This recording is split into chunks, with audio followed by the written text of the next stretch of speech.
Alright, here I'm going to show you how to modify just your basic, inexpensive lapel microphone so that you can use it in a track and field event to start with the starting gun and not get overwhelmed by the loud sounds or not get false triggers by by yelling or wind or anything like that.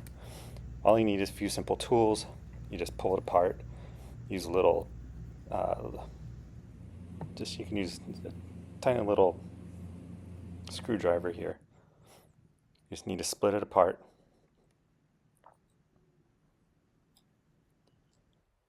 You'll hear a nice satisfying crack when it pops open. Don't worry, it's not going to break.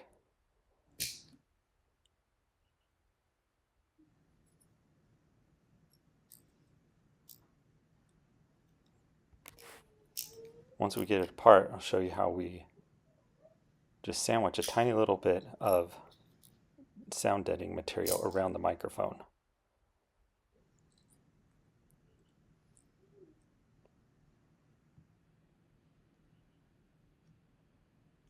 So now it'll just pop right out. There's really not much to it. The microphone is super tiny. So here I have a little bit of sound deadening material I had left over from working on my car, but you can use all sorts of stuff. You can use, you should be able to use sticky tack, like the little blue stuff that you use to stick pictures up on the wall, or maybe silicone earplugs. But I had this material, it works really well. I'll put links down to the sticky tack, and it should only cost you a couple bucks.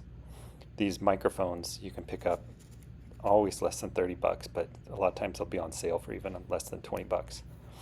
I've tested them. They have really good range. You can get a 2-pack for 20 or 30 bucks.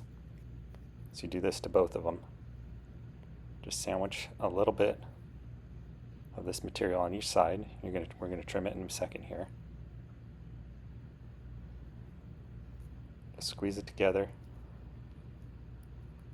Make sure there's no air that can get in around it.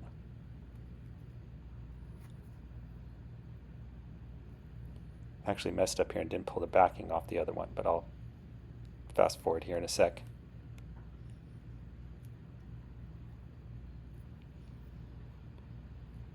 You don't need to watch me pull apart the backing. Okay, so now I got it all squished together. It starts coming out the sides, that's fine. You know that it's got a good seal then. And then you can just trim off the excess with your scissors. Doesn't matter if you leave it square, I just trimmed off the corners there just for the heck of it. Just make sure you don't cut the wires.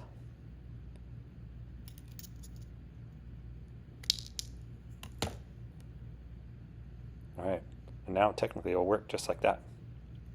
But when you pop it back in, you can see that it won't quite fit. The wires aren't long enough. You just want to cut just the top off a little bit. It's going to poke out, but that's fine. You cannot just wrap the whole thing in something. It doesn't work. I've experimented with a lot of stuff, but it's really simple to do this, and it works great. If you were to wrap just the tip without taking it apart, air gets in through the back of the housing here. You can't seal up the housing well enough. And if you were to try to seal up the housing, you end up making, you cover up the antenna as well, so then it doesn't get good range. There we go. We just need to pop it back in. Get it all nice and seated in.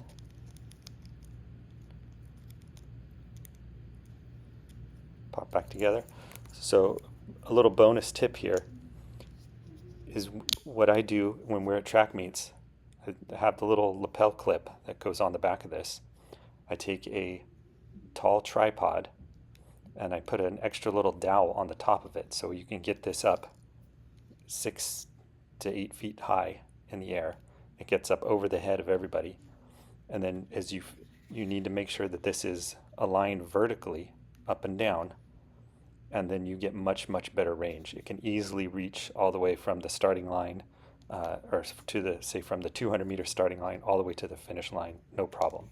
Especially when you get that thing up over the top of people's heads, so there's no interference. There we go. So instead of wrapping it with electrical tape. I'm here just using a little bit of heat shrink.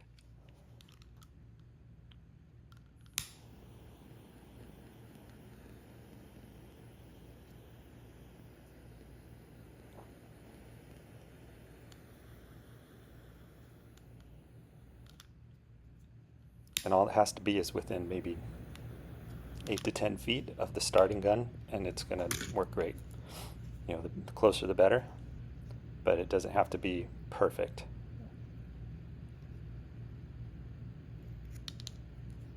Here you go, just trimming off the little excess. And just for looks, I'm putting the foam back on it just for looks. It doesn't make any difference whatsoever, but it just makes it recognizable as a microphone. And that's it. Enjoy.